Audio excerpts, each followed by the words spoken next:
Bismillah ar-Rahman ar-Rahim. In the name of Allah, the most gracious, the most merciful. Our topic for today is pre-anesthetic assessment. Before administration of the anesthesia, patient should be clinically assessed regarding the fitness for the general or regional anesthesia. I am Dr. Inayatullah, Professor Anesthesiology, Avicenna Medical and Dental College, Lahore. Anesthesia from the Greek means without. Aesthesis means sensation, yani without sensation. The components of the general anesthetic state include sleep or unconsciousness, loss of memory, lack of pain, immobilization, and attenuation of autonomic responses to noxious stimulation. So these are the four sides of the rectangle of the anesthesia. Now, the perioperative evaluation is defined as the process of clinical assessment that precedes the delivery of anesthesia for surgery and for non-surgical procedures.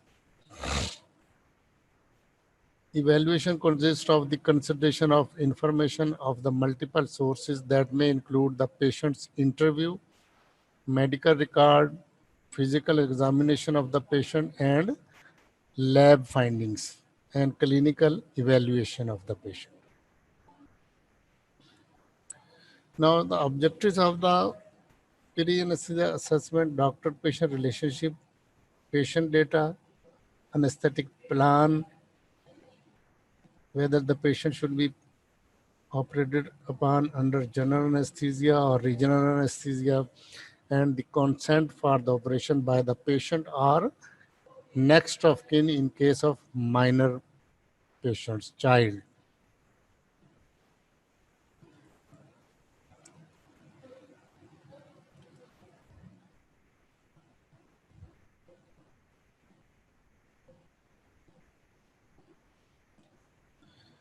Phase 1 is the history taking.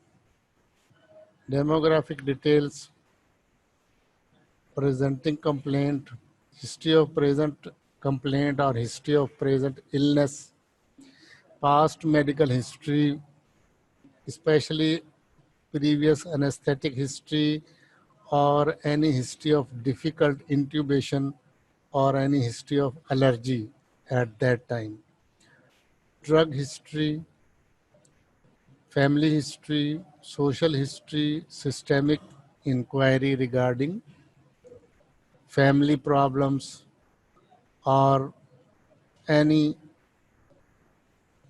systemic or laboratory investigation which could affect the process of general anesthesia or regional anesthesia. Now, in the physical examination, general examination includes blood pressure, pulse, respiration, temperature, any jaundice, pallor, cyanosis or clubbing of the fingers, and edema or the hydration status of the patient, and weight in kilograms. Systemic examination, cardiac and vascular examination, pulmonary examination, special examination in which airway assessment, peripheral venous access, and spinal examination regarding the epidural or spinal or regional anesthesia.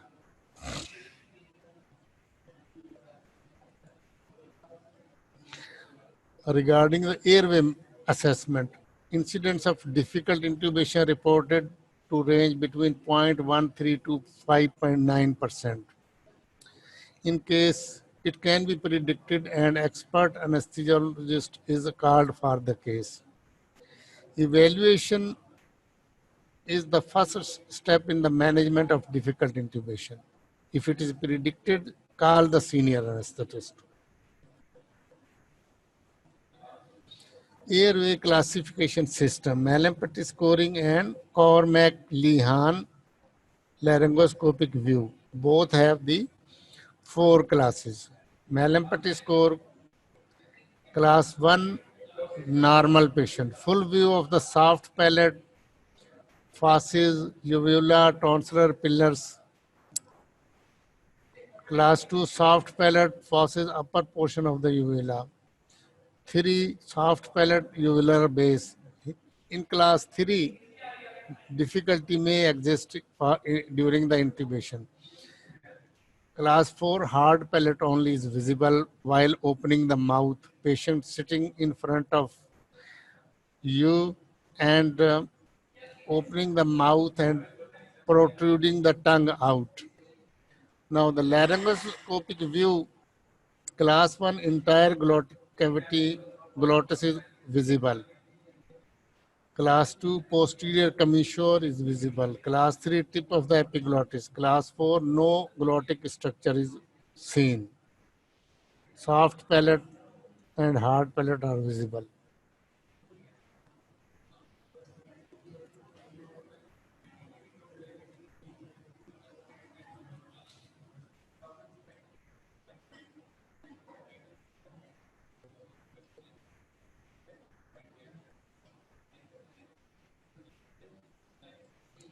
This is the Mallampati classification of the oral examination. Class 1, all structures are visible. Uvula, hard palate, soft palate, and pillars. Normal patient. A little difficulty in intubation.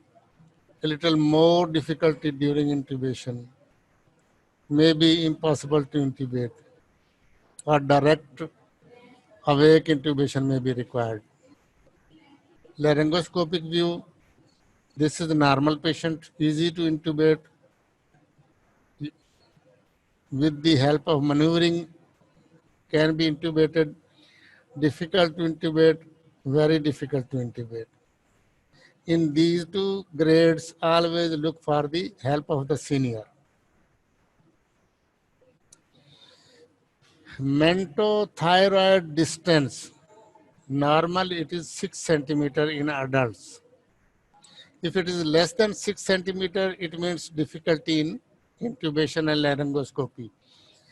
Mentosternal distance, it is 15 centimeter or 6 inches.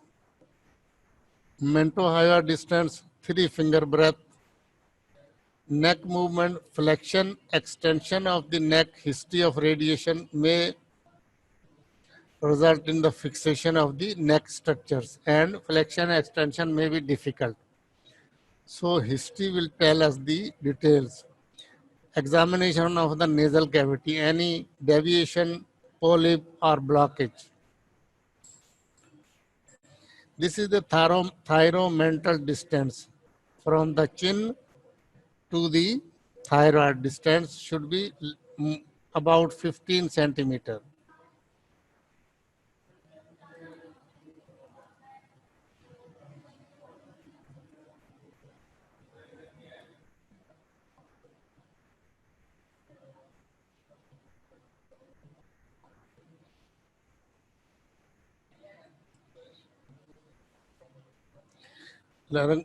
Opening the mouth and seeing the structures.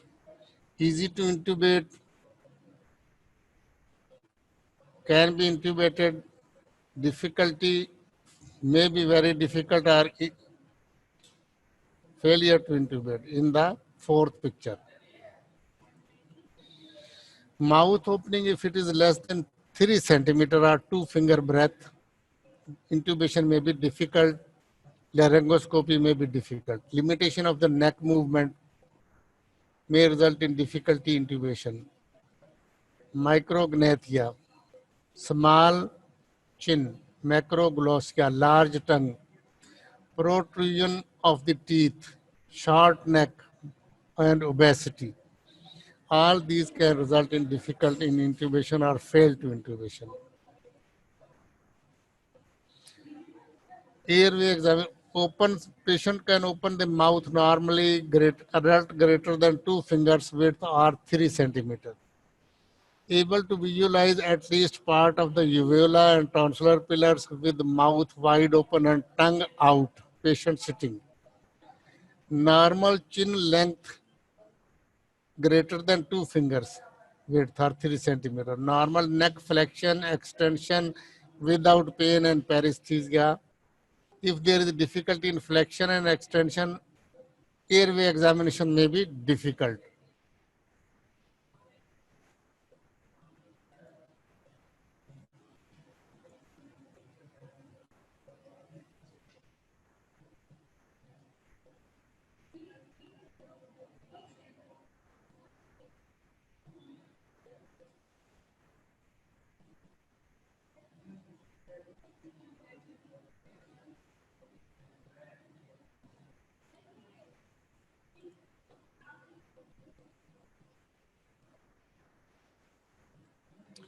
In these cases, it is very difficult to intubate the patient.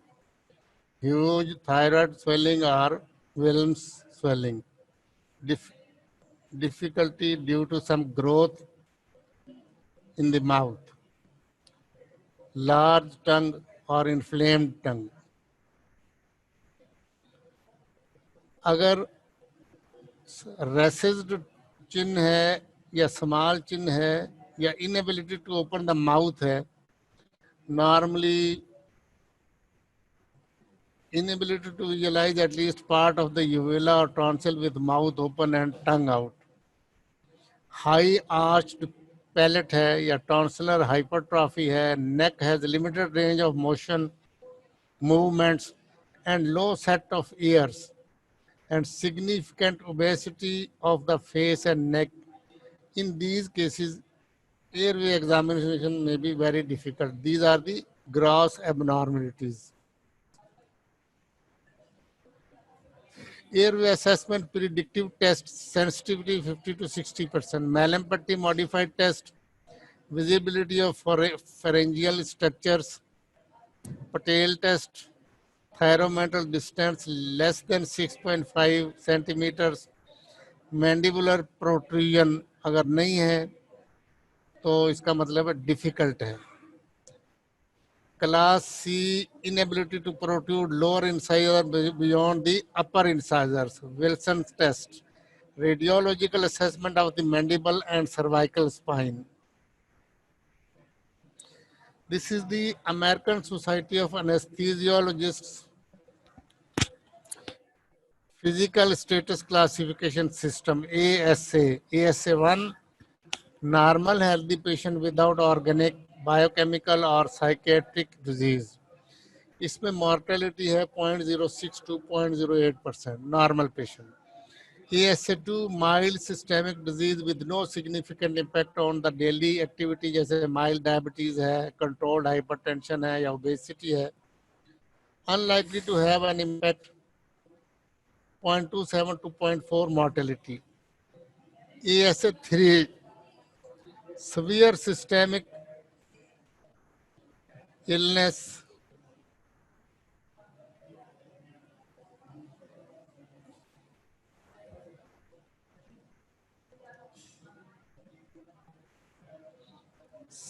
ASA3, severe systemic disease that limits activity, जैसे angina, COPD, prior myocardial infarction. Probable impact है इसमें outcome पे 1.8 to 4.3% mortality हो सकती है.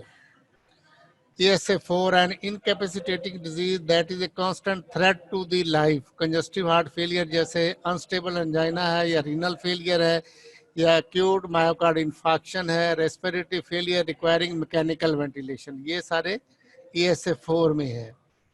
ASA5, moribund patient which is going to die within 24 hours. ASC6, dead patient है, brain dead, इसमें organ donation के लिए पेशेंट को लाइव रखा जाता है. If there is E with any of them it means emergency. Class ASA2E means emergency. inspection में any scar, abnormal vessels, lump, chest shape, position.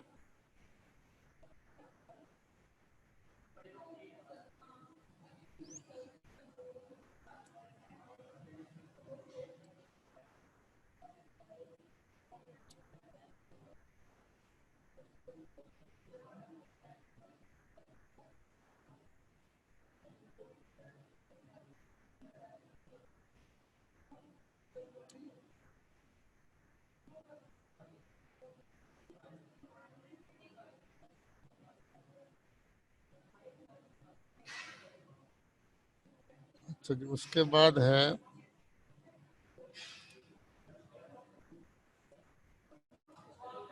Cardiovascular system में pulse, rate, rhythm, character and volume. Blood pressure check किया जाता है, jugular venous pulse, JVP, height and character, ankle oedema या presence absence ये CCF की या uncontrolled hypertension को depict करेगा। कार्डियोवैस्कुलर सिस्टम में इस्कीमिक हार्ट डिजीज का पेशेंट है या हाइपरटेंशन है, हार्ट फेलियर है या कंडक्शन डिफेक्ट एंड अरिदमियाज या पेरिफेरल वैस्कुलर डिजीज है तो पेशेंट को रीइवैल्यूएट करें with further investigations. Patient with history of myocardial infarction are at greater risk of perioperative reinfarction, the incidence of which is related to the interval between surgery and infarct. The presence of unstable angina has been associated with high perioperative risk of myocardial infarction. The presence of active congestive heart failure has been associated with an increased incidence of perioperative cardiac morbidity and mortality. Revised cardiac risk index undergoing elective major non-cardiac procedures, high risk type of surgery, history of ischemic heart disease, history of congestive heart failure, history of cerebral vascular disease, perioperative treatment with insulin, perioperative serum creatinine अगर 2 milligram पर decilitre से ज्यादा है तो इस तरह इसमें risk factor ज्यादा हो जाता है। The American Heart Association या American College of Cardiology Task Force on Perioperative Evaluation of Cardiac Patients undergoing non-cardiac surgery has defined 3 risk groups: major, intermediate, and minor. They indicate that recent myocardial infarction means less than 30 days places the patient in the group of highest risk. After that period, a prior MI places the patient in the group of intermediate risk.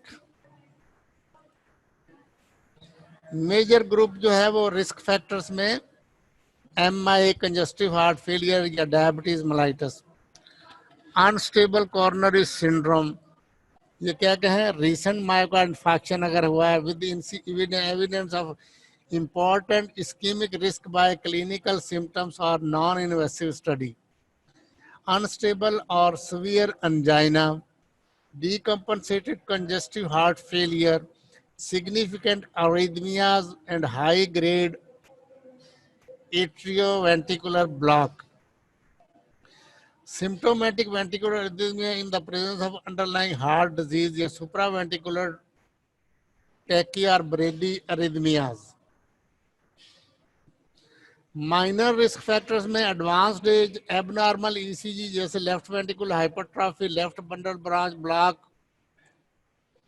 और दूसरी abnormalities, rhythm other than sinus जैसे कि atrial fibrillation, low functional capacity, inability to climb one flight of stairs, history of stroke, uncontrolled systemic hypertension, ये जो है ना ये minor risk factors में आ जाते हैं।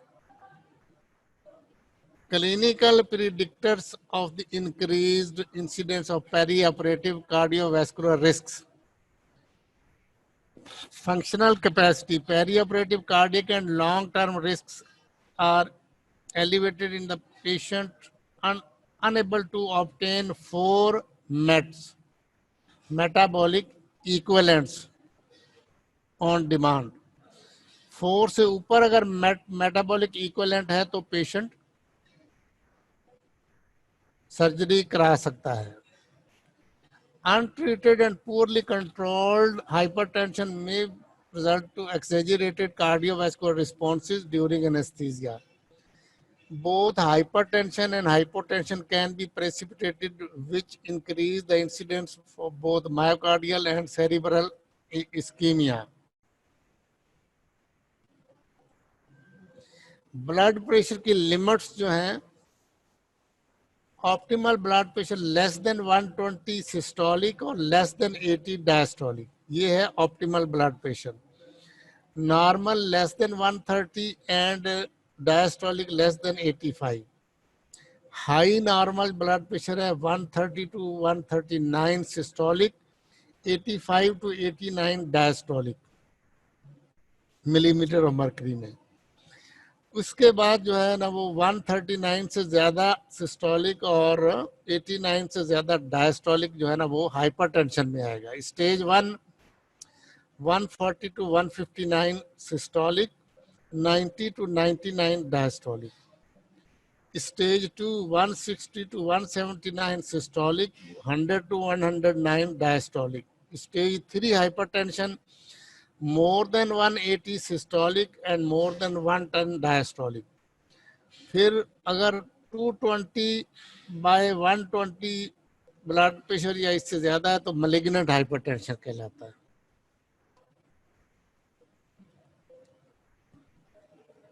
पेशेंट सब group.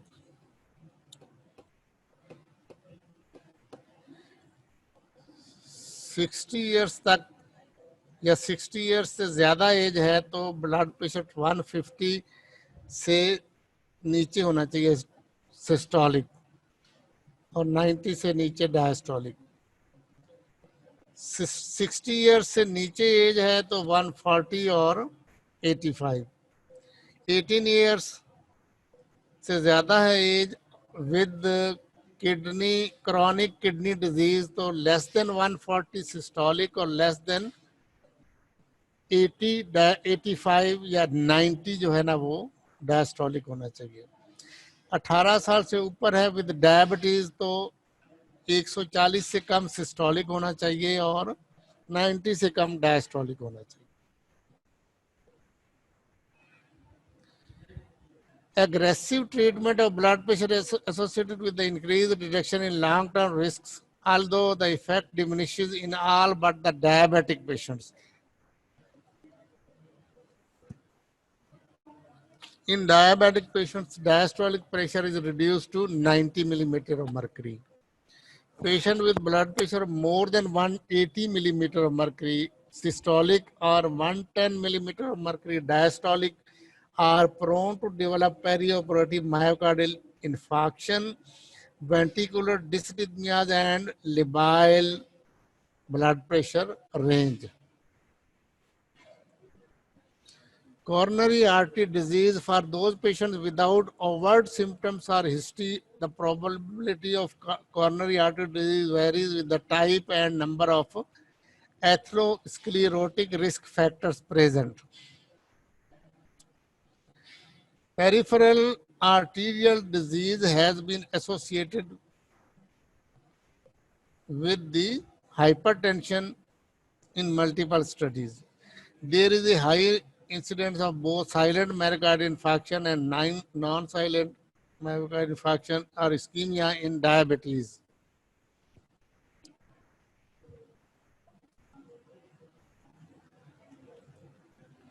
Cardiac risk factors. Cardiac risk stratification for non-cardiac surgical procedures in patients with known coronary artery disease. High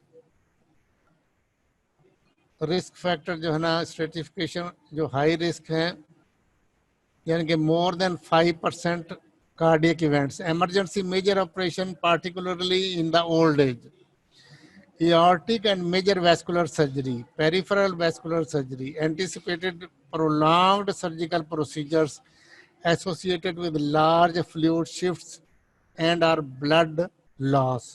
तो ये हाई रिस्क पेशेंट्स हैं.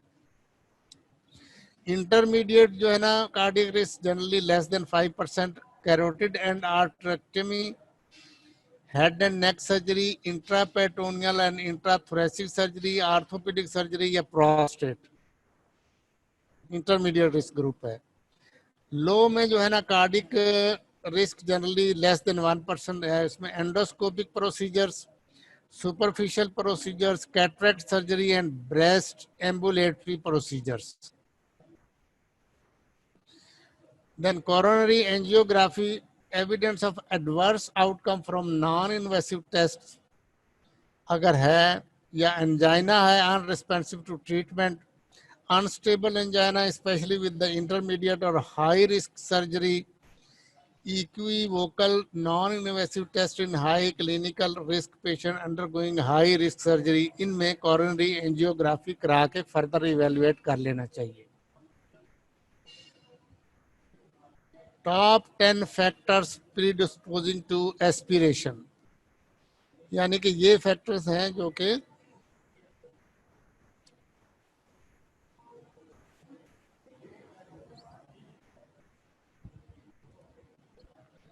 पल्मोनरी कॉम्प्लिकेशन जो है ना रेस्पिरेटरी सिस्टम की, ये ज्यादा है age compare to cardiac complications. Cardiac आमतौर पे लेस देन 5% है, लेकिन पल्मोनरी 5 to 10% इंसिडेंस होता है. Perioperative complications include aspiration, atelectasis, pneumonia, bronchitis, bronchospasm, hypoxaemia, arterial embolism या COPD, respiratory failure requiring mechanical ventilation. Top 10 factors predisposing to the aspiration. Emergency surgery में aspiration के chances ज़्यादा हैं, patient prepare नहीं होता. Inadequate anaesthesia में, abdominal pathology में जिसमें कि स्टमक और इंटेस्टाइन की हैंडलिंग होती है, ओबेसिटी में, ओपियाइड प्री मेडिकेशन में वॉमिटिंग हो सकती है, न्यूरोलॉजिकल डेफिसिट में हो सकती है, लिथोटमी पोजीशन में हो सकती है, देन डिफिकल्ट इंट्यूबेशन हो या एयरवे है या रिफ्लेक्स इसोफेजाइटिस है या हाइएटस हर्निया, इसमें जो है ना वो एस्पिरेशन के चांसेस और रेस्पिरेटरी कॉम्प्लिकेशन ज्यादा हो सकती हैं. Now the perioperative investigations में generally complete blood count and hemoglobin concentration, clotting screen, liver function tests, ECG, echocardiogram अगर abnormal ECG है या ischemic heart disease है, chest X-ray, blood sugar level, electrolytes, blood urea, nitrogen and creatinine. Preparation for the anesthesia. Continue current medications, treatment of coexisting diseases. It is the responsibility of the anesthesiologist to instruct patients regarding which medicines to take and which to hold perioperatively. Instruct the patient to take medication with small sip of water even if fasting. जो medicine continue रखनी है on the day of surgery, उसमें anti hypertensive except angiotensin converting enzyme inhibitors हैं, और cardiac medication जो beta blockers वगैरह हैं, digoxin है, ये भी कंटिन्यू रखनी चाहिए. Anti depressant, anxiolytic and other psychiatric medicine भी कंटिन्यू रखनी चाहिए. थायराइड मेडिकेशन कंटिन्यू रखनी चाहिए. Birth control pills, eye drops, heart burn reflux medication continue रखनी चाहिए. नारकोटिक्स, एंटी कन्वल्सेंट्स कंटिन्यू रखनी चाहिए. एस्थमा की दवाइयाँ कंटिन्यू रखनी चाहिए. स्टीरॉयड्स कंटिन्यू रखनी चाहिए. स्टेटिन्स कंटिन्यू रखनी चाहिए. कॉर्टिकोस्टेरॉइड अगर पेशेंट ले रहा है तो माइनर सर्जरी में जो है ना वो 15 to 1.5 to 2 times his routine dose उसको दे देनी चाहिए on the morning of surgery. उसके बाद जो है ना वो उसकी जो है ना वो नॉर्मल प्रेडनिसोलोन डोज जो है ना वो parenteral equivalent if gut can not be used use कर लेनी चाहिए. Surgeon and anaesthetist should be aware that the patient is glucocorticoid dependent and should be prepared to administer more steroid if the surgery becomes prolonged or more extensive. Moderate surgery में 2 times his her usual glucocorticoid dosage देनी चाहिए. On the morning of surgery, 20 milligram hydrocortisone IV before operation, 75 milligram hydrocortisone IV during operation, and 50 milligram hydrocortisone IV after the operation. Then the dose should be rapidly tapered off in next 48 hours to the usual dose if the post-operative course is uncomplicated. Major surgery में patient should be given 2 times his or her usual glucocorticoid dosage and the 50 milligram hydrocortisone IV before operation, 100 milligram hydrocortisone during operation, after operation 100 milligram IV 8 hourly for 1 day. And next 2 to 3 days में rapidly taper off कर देनी चाहिए to the patient's usual glucocorticoid dosage if the post-operative complication course is uncomplicated. Aspirin, consider selectively continuing aspirin in patients where the risk of cardiac event is felt to exceed the risk of major surgery, major bleeding. If reversal of platelet inhibition is necessary, stop aspirin at least 3 days before surgery. Do not discontinue aspirin if the patient who have drug-eluting coronary stents until they have completed 12 months of dual antiplatelet therapy. Tynopyridine, clopidogrel, and ticlopidine patients having cataract surgery do not need to stop. If reversal of platelet inhibition is necessary, then clopidogrel must be stopped 7 days before surgery. Ticlopidine 14 days पहले stop कर देनी चाहिए. Do not discontinue tynopyridine in patients who have drug-eluting stents before 1 year. Medications to be discontinued. Topical medication जैसे cream है या ointment है ये बंद कर देनी चाहिए.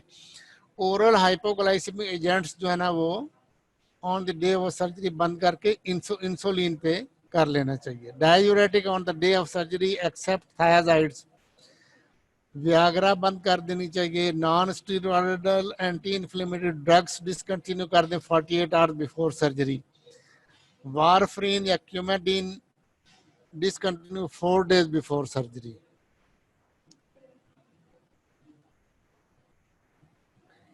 जो पेशेंट के रिस्क को रिड्यूस कर देते हैं तो पल्मोनरी एस्पिरेशन वो कंटिन्यू रखने चाहिए या एडमिनिस्ट्रेशन करनी चाहिए, जैसा कि हिस्टामिन 2 रिसेप्टर एंटागोनिस्ट, साइमेटाडीन है, रेनिटाडीन है, फेमोटाडीन है.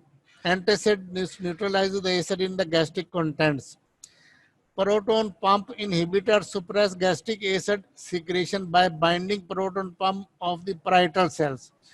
गैस्ट्रोकाइनेटिक एजेंट्स जैसे कि मेटोक्लोप्रामाइड जो कि डोपामिन एंटागोनिस्ट है ये दे देना चाहिए. ये इंटेस्टाइन की मूवमेंट को तेज करता है. Psychological preparation, pre-operative visit and interview with the patient and family members. The anesthesiologist should explain anticipated events and the proposed anesthetic management in an effort to reduce anxiety and diminish the apprehension. To relieve anxiety and production of sedation, prophylaxis against allergic reactions, prevention of autonomic reflexes mediated through the vagus nerve, prevention of nausea and vomiting. Summary of the patient's preparation. The anesthesiologist who takes the time to adequately prepare the patient medically and psychologically for anesthesia and surgery will find that their job of caring for the patient intraoperative becomes easier and they are more likely to have a positive outcome as well as a satisfied patient. These are the references of the books. Thank you.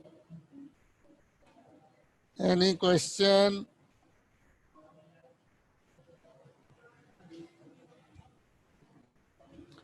That's all.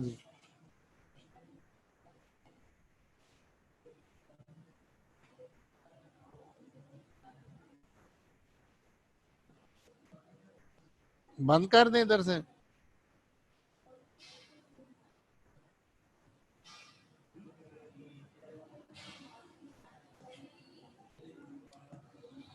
हाँ जी, बच्चे हो गया, हो गया, बंद कर दें। Lecture completed. हाँ जी, हो गया। 40 मिनट्स का था, पहले शुरू हो गया था 11 से। 11 उसमें 10 मिनट थे जरा।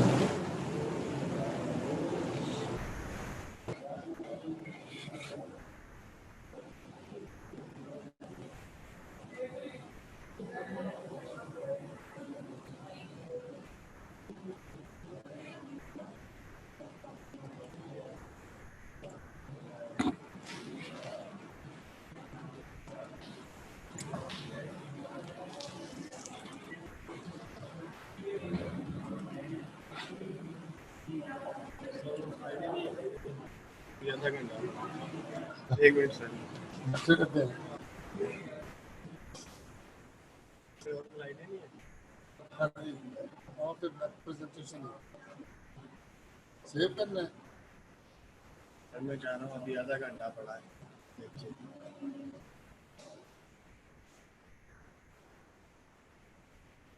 अच्छा,